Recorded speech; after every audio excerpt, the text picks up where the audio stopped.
Hola, bienvenidos a Café Pasión. Hoy es domingo 7 de agosto de 2016. Hola, Jimé. Hola, mi amor. Buenas noches a todos. ¿Cómo están? Bueno, pues hoy vamos a empezar con una modalidad diferente. Hemos escuchado lo que nos dicen los que nos ven y también los que no nos ven. Y miren, estamos en un país donde la gente lee poco y tenemos que aceptar. Por lo tanto, pues es difícil creer que si la gente no lee, vaya a tener interés sobre los escritores que ni conoce ni va a leer. Y es de lo que hemos estado hablando durante las últimas semanas, desde mayo. Y entonces, pues pensamos que probablemente no es muy atractivo hablar de estos escritores que nadie conoce y no les interesa conocer. Y por eso vamos a variarle un poco. Si bien sí vamos a seguir hablando un poquito de los escritores que nos dejaron un legado, también vamos a hablar un poco más sobre algunos otros temas de actualidad y que pudiera ser interés de los que nos hacen favor de ver. Realmente este programa está dedicado y dirigido a nuestra familia y a nuestros amigos y no tiene más que por objeto poder compartir algunos momentos que pueden ser de su interés, ¿no? Así es, sí, yo creo que bueno, podamos también conocer más cosas que están pasando y que puedan atrapar también la atención de todos ustedes. Entonces, en esta ocasión vamos a hablar, sí, de los escritores que ya se fueron, pero de manera muy breve, simplemente mencionarlos y cuál fue su obra más importante, y después destinarle un poquito de tiempo a hablar sobre un tema que va a ser de su interés seguramente, que son las Olimpiadas que acabamos de comenzar este fin de semana. Entonces, si quieres, Jimé, vamos a platicar sobre los escritores. Claro que sí, pues bueno, vamos a empezar con un escritor de origen hindú que es Rabindranath Tagore. Fíjense que él nació en Calcuta un 7 de mayo de 1861 y muere también en Calcuta un día como hoy, 7 de agosto de 1941. Bueno, pues Rabindranath Tagore fue un filósofo, fue poeta, fue el precursor de lo que llamamos ahora el hinduismo a través de su pensamiento. Él fue creando esta corriente filosófica que hoy conocemos como hinduismo. Además, él introdujo el cuento a la India, ¿no? Así es, bueno, el cuento corto fue introducido por Rabindranath Tagore en la India, que no se conocía realmente, se conocían estos cuentos largos que hemos escuchado de la India, pero ahora él introdujo el cuento corto. Fue Premio Nobel de Literatura en 1913. Y pues bueno, fíjense qué interesante, dos de sus canciones son himno nacional de Bangladesh y de la India. O sea, la letra la hizo Rabindranath Tagore, la tomaron de una letra de unos poemas de él. Y bueno, pues fue el más severo crítico de la europeización de la India, porque era pues muy amigo de Gandhi, y toda esta parte donde fue la europeización india no estaba de acuerdo. Las obras más importantes que tiene o que tenemos y que nos dejó como legado fue El hogar y el mundo, El cartero del rey, y pues bueno, esta fue una parte de su obra que nos dejó como legado. Y yo creo que también hay que decir que el premio Nobel lo recibió de literatura en 1913 y fue el primer premio Nobel que se da fuera de Europa. Se dio a este escritor de la India. Primer Nobel fuera de Europa que se otorgó. Así es. Y bueno, pues este es uno de estos escritores. Y tú tienes una frase interesante de él, ¿no? Claro, bueno, pues vamos a compartir con ustedes esta frase de Rabindranath Tagore que dice: la verdad no está de parte de quien grite más. Bueno, pues muy interesante. Así es. El otro escritor tiene que ver con alguien que seguramente muchos de ustedes leyeron en la preparatoria, cuando menos a mí me tocó que me dejaran leer a un alemán que es Hermann Hesse. Así es, pues bueno, El lobo estepario, que es una de las obras. El lobo estepario, Damián, Siddhartha. que son todas estas obras que hizo efectivamente Hermann Hesse y que tienen, bueno, pues que tenemos también de él como legado. Él nació un 2 de julio de 1887 y muere un 9 de agosto de 1962. Y pues bueno, él fue poeta, novelista y pintor. Él incluso se hizo, aquí vamos a ver una fotografía que él mismo, un autorretrato que él pintó. Después de su obra, tenemos 40 volúmenes de poemas, novelas y relatos. Y pues bueno, se han vendido más de 30 millones de ejemplares de las obras de Hermann Hesse. Sí, realmente fue un escritor que se ha leído mucho a través del tiempo. Finalmente él se nacionalizó suizo, ¿no? Sí. Y tuvo, bueno, esta doble nacionalidad. Y también recibió el Premio Nobel de Literatura. Y también recibió el Premio Nobel de Literatura en 1946. En 1946 recibe el Premio Nobel de Literatura por su novela El juego de los avalorios. El juego de los avalorios, que habla sobre un mundo donde pues todo es muy bonito, ¿no? Donde todos los valores y todas las virtudes, y mezcla un poco la música con las matemáticas para crear este lugar especial, ¿no? Este lugar ficticio, ¿verdad? Después, bueno, a él lo trató un psiquiatra por diversos motivos, sobre todo por la muerte de su padre que le pegó muchísimo, una enfermedad de su hijo. Sí, su esposa tenía esquizofrenia. Entonces, pues bueno, también... Y eso lo hizo afecto al psicoanálisis. Así es. Una vez que estuvo yendo con el psiquiatra, él también se aficionó al psicoanálisis y por eso alguna de sus obras pues tiene este corte, ¿no? Este corte, sí. Así es, bueno, pues él muere de 85 años, como les comentábamos, un 9 de agosto de 1962, y pues sus obras, ¿no?, son las que ya decíamos, Lobo Estepario, Siddhartha y Damián. Entre muchas otras. Entre muchas otras, y pues bueno, también les compartimos una frase. Muy bien, a ver. ¿Verdad? Cuando se teme a alguien, es porque a ese alguien le hemos concedido poder sobre nosotros. Una frase de Hermann Hesse. Y la tercera escritora que les vamos a compartir brevemente, pues es una mexicanísima, Rosario Castellanos. Así es, Rosario Castellanos, que pues ella nació el 25 de mayo de 1925 en la Ciudad de México. Sin embargo, a pesar de haber nacido en la Ciudad de México, ella se cría en Comitán, Chiapas. En Comitán, hombre. Sí, Comitán. En Comitán. Allá yo estuve haciendo mi residencia rotatoria en Comitán y bueno, es todo un personaje, se considera comiteca Rosario Castellanos, sabiendo que no es de allá, sino de la Ciudad de México, pero allí tenían su familia una hacienda y allí creció Rosario Castellanos.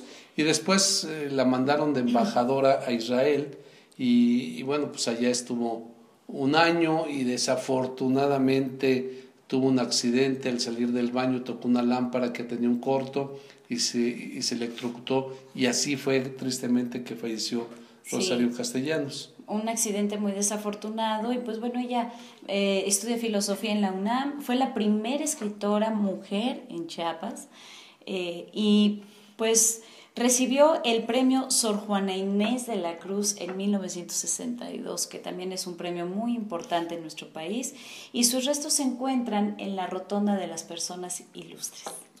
Bueno, yo creo que también hay que decir la obra más importante de ella. Por supuesto, las obras más importantes o la obra más importante es el Balún Canán, que bueno, pues es una obra que nos habla de esta diferencia entre los indios y los blancos, y para ella siempre fueron unos temas muy recurrentes y siempre tenía esta preocupación de las mezclas y de las razas. Y de la diferencia entre grupos, ¿no? Indios y blancos, pero también entre hombres y mujeres. Finalmente ella fue una feminista, ella pues tuvo depresiones precisamente porque tuvo varios abortos espontáneos, perdió varios hijos, su matrimonio pues no fue muy feliz, y entonces bueno, también tomó esta bandera, digamos. Y tenemos la maravillosa librería de la Rosario Castellanos del Fondo de Cultura Económica, que está ahí en la calle de Tamaulipas, en la Ciudad de México. Muy bien, pues hay que leer a Rosario Castellanos también. Así es.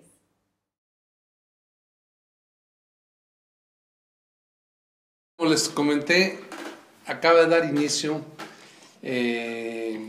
las Olimpiadas. Las Olimpiadas. En Río de Janeiro, que están muy buenas. Muy buenas. Ya vimos la inauguración el pasado viernes y bueno, pues han estado varias competencias muy interesantes y queremos platicar. Cuando uno piensa en las Olimpiadas, piensa que es algo moderno, sí. Y realmente los Juegos Olímpicos comenzaron en el año 776 antes de Cristo. Así es, súper. O sea, desde entonces se empiezan las Olimpiadas, se empiezan estos Juegos, primero pues con el pentatlón, y se van desarrollando periódicamente durante muchísimos años hasta llegar al año 392 después de Cristo. Y se estuvieron realizando las Olimpiadas, 293 Olimpiadas que se estuvieron realizando durante este tiempo. Y bueno, uno diría, bueno, ¿y qué pasó? ¿Por qué? Pues las prohibieron, ¿no? El emperador Teodosio, que era un emperador que trata, o no trata, sino que impulsa el cristianismo, y entonces considera que las Olimpiadas son fiestas paganas. ¿Y por qué son fiestas paganas? Porque pues se celebraban en honor al rey Zeus, al dios Zeus. Y entonces pues no podía estar adorando al dios Zeus, entonces consideran que son fiestas paganas, claro. Juegos paganos, celebraciones que no se deben de realizar. Y un hermano de él, el que siguió, Teodosio, incluso mandó tirar pues la estatua de Zeus, que era una de las grandes maravillas del mundo, ¿no? Claro. Entonces, pues eran en honor al Olimpo, ¿no? Iban al monte Olimpo a rendirle homenaje a Zeus. A Zeus, ahí estaba Zeus. Y bueno, como comentaba, se empezó con el pentatlón, y realmente quien prendía la antorcha olímpica, que desde entonces también se utiliza, era quien ganaba la carrera, la primera carrera, que es del pentatlón. El que ganara la carrera era el que tenía el honor de prender la antorcha olímpica, ¿no? Bueno, eso es, y el nombre de Olimpiada viene justo por esto del Olimpo, ¿no? En Olimpia, en Grecia, precisamente es donde inician las Olimpiadas, en Olimpia, en Grecia, y por eso se llaman las Olimpiadas, ¿no? Y bueno, también vale la pena decir que en aquella época el único premio que recibían los que ganaban era una corona de olivo. Hasta hace poco tiempo, sí. Pues ese era el premio que se recibía. Que se obtenía Y bueno, pasaron muchísimos años, hasta 1894, en donde se celebra un Congreso Internacional de Educación Física en París. Y entonces allí un personaje que pues a él se le debe muchísimos, que es Pierre de Freddy, barón de Coubertin. Pierre de Freddy, barón de Coubertin. Este personaje se le ocurrió, que le gustaba mucho la pedagogía, se le ocurrió que se deberían de reactivar estos juegos entre naciones, igual que se había hecho muchísimos años antes, ¿no? Claro. Y entonces él propone que se vuelvan a instaurar las Olimpiadas, y se acepta esta propuesta, y en 1896 se retoman las Olimpiadas. ¿Y dónde crees que se iniciaron otra vez? Pues en Grecia, ¿no? En Grecia. Claro. En Grecia se vuelven a iniciar las Olimpiadas en este año, en 1896, gracias a este gran personaje, que por cierto, él fue también el que propuso que se utilizaran los aros como el emblema de las Olimpiadas y como la bandera. ¿Sí? Los 5 aros, y los 5 aros que tienen un significado. Y ese significado es precisamente los 5 continentes. Hay quien le ha querido dar a cada color, ¿no? Bueno, que están enlazados como los anillos, los anillos del matrimonio. Y hay quien le ha querido dar alguna explicación a cada color y repartírselo entre los países y tener algún significado. Bueno, a ver, en caso que lo haya, ¿cuál sería? En caso de que lo haya, hay quien ha propuesto que el color azul, el aro azul, tiene que ver con Oceanía por sus océanos azules. Uh-huh. Después el negro, que tiene que ver con África por el color de su gente. La piel. ¿Sí? Después el rojo, que son los 3 que están arriba. Después el rojo, que tiene que ver con América porque la mayoría de los países de América en su bandera tienen el color rojo.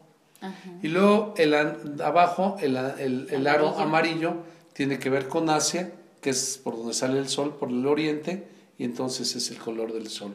Y finalmente el verde, que tiene que ver con Europa por su abundancia de campos que tiene, campos verdes Europa, y pues es lo que se le ha querido dar también este significado a los aros, que también el barón de Coubertin fue el que los propuso. Y que son estos 5 continentes, ¿verdad? Que así es. Representan en cada uno de ellos. En cada uno de los aros.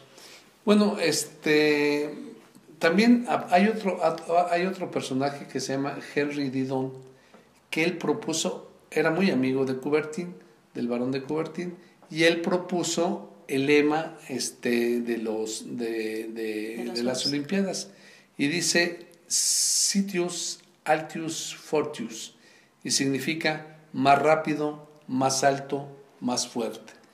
Y esto pues es como una forma de estimular a los que compiten, ¿no? Claro, a los atletas. Que por Coubertin también decía, lo importante no es ganar, sino competir, que tiene que ver con esta hermandad que tiene que ver con los Juegos Olímpicos. De hecho, pues los Juegos Olímpicos también en aquella época, en los Juegos Olímpicos antiguos, separaban las guerras porque iba a haber las Olimpiadas, los Juegos Olímpicos. Separaban las guerras y todo el mundo se iba a estas competencias. Sin embargo, en la época moderna ya no ocurrió así. Desafortunadamente, en 1916, en 1940 y en 1944 se suspendieron las Olimpiadas precisamente porque existían, en esos momentos estaban las guerras mundiales. Y también hubo un problema muy fuerte, ¿no? En Múnich. Bueno, eso ya fue mucho después, sí, claro, donde hubo un atentado, ¿no? Uh-huh. En una de las Olimpiadas. Hay cosas interesantes que, por ejemplo, ustedes no sé si lo sepan, pero en aquella época, como vemos en esta fotografía, la gimnasia significa desnudez.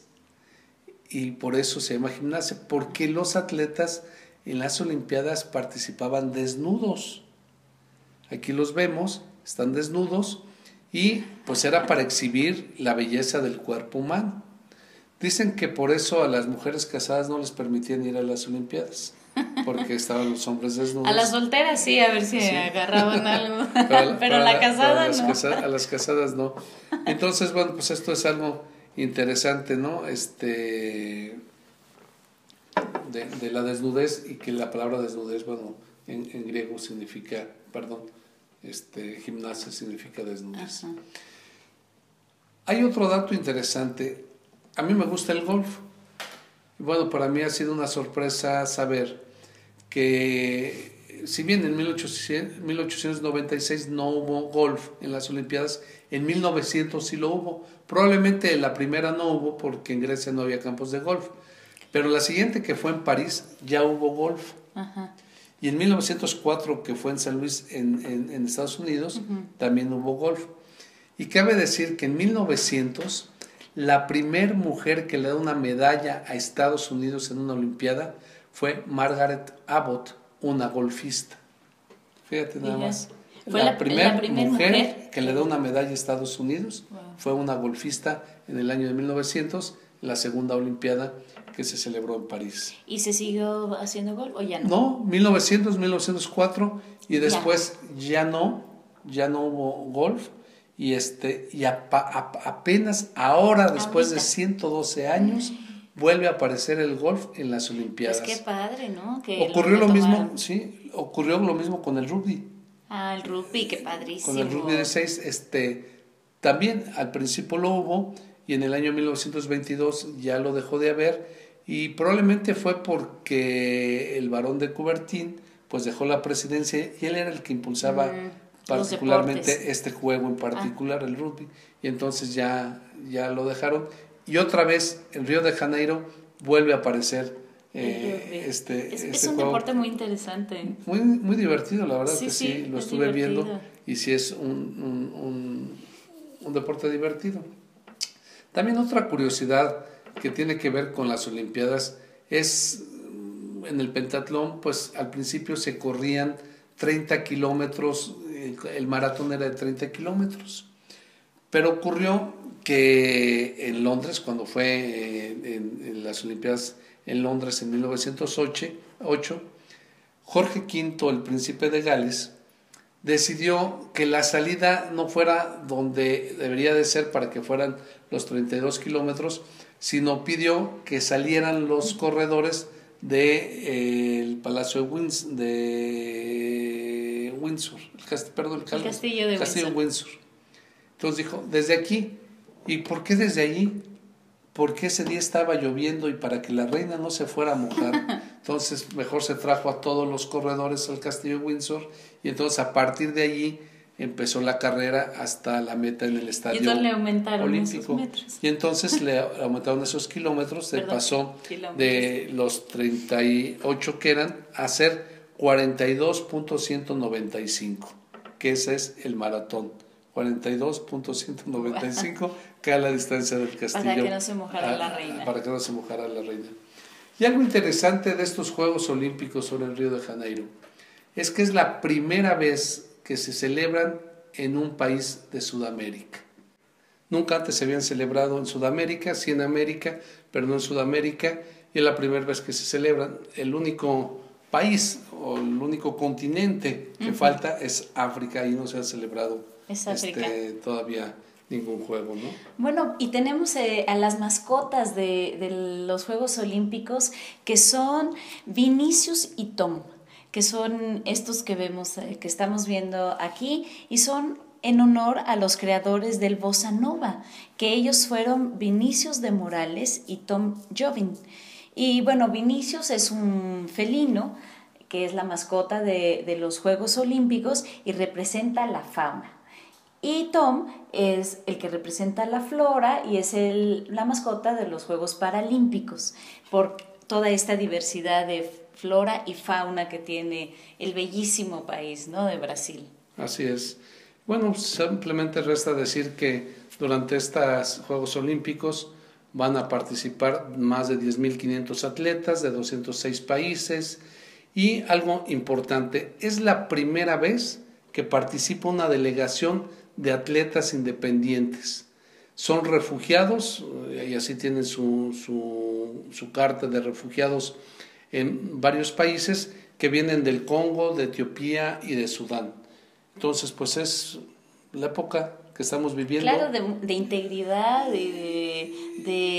sobre todo qué esfuerzo de todos estos. Sí, que además de haber salido de sus países, siguieron ejercitándose, haciendo su deporte, y ahora están participando. Se les dio la oportunidad de participar en estos Juegos Olímpicos, y la primera vez que ocurre.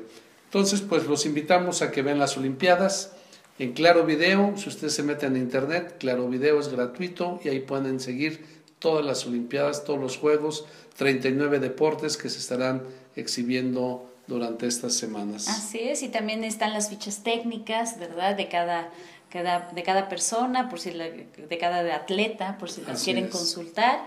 Y pues bueno, también tenemos en el cine una muy buena película que les recomendamos, que se llama Carros de Fuego. Es una película con una música también maravillosa, que también pueden buscar, que yo creo que les va a gustar mucho. Que es la que estamos escuchando en estos momentos. Mientras les digo que la fotografía que puse la vez pasada, nadie supo dónde era. Les voy a decir, esa fotografía donde está el burrito es un callejón aquí en Guanajuato que se llama el Callejón o la Bajada del Tecolote. Esta es muy famosa e histórica porque precisamente por esta calle bajó el cura Hidalgo cuando tomó la Alhóndiga de Granaditas. Por eso es importante, cuando vengan a Guanajuato busquen la calle del Tecolote y la conocerán y les gustará porque es una calle con mucho colorido, las casas muy arregladas, la calle muy adoquinada, muy bonita este callejón, pero un poco escondido, así que hay que preguntar por ello. Ojalá que esta fotografía que estamos poniendo ahora, pues sí sepan de dónde es, y si no, pues les vamos a decir la próxima semana. Así es, no pasa pues muchas nada. Gracias, les seguimos haciendo nuestra recomendación de siempre. Lean. Nos vemos, ojalá les haya gustado este programa. Bye. Adiós.